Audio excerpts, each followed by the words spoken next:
Pesticides, fungicides and weed killers all come in different shapes and size bottles.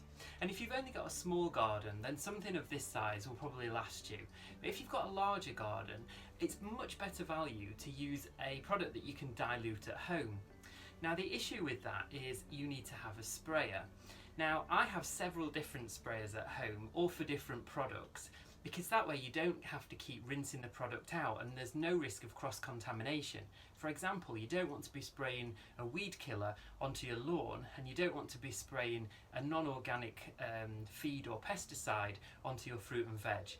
So I'm going to show you my little top tip for never mixing up the wrong kind of chemicals. In this twin pack of general purpose sprayers, you get two of basically the same product, but one has a red handle and one has a blue handle, and that means you'll never get them mixed up.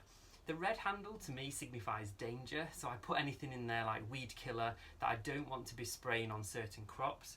I also have, if I'm honest, about 6 of these, and each one has a different kind of chemical or feed or fertiliser in it, and that way I can mix up a full batch, I can keep it in there for the season, and then whenever I need a little bit of weed killer or fungus fighter or something like a seaweed based organic feed or something like that, I can just go into the shed, pick up the relevant bottle, put on my PPE, spray away, and it's dead easy.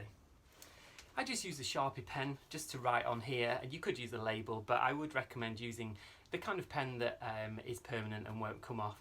Just write on there what it is and put the date on there as well, so that you know you've only mixed it up that year, because it is important not to mix chemicals, and some fertilisers, they don't last very long, they degrade after a few months, so it's best to use it all that season. I would say never mix more than you think you're going to need, because disposing of it is a problem and you don't want to be polluting any waterways.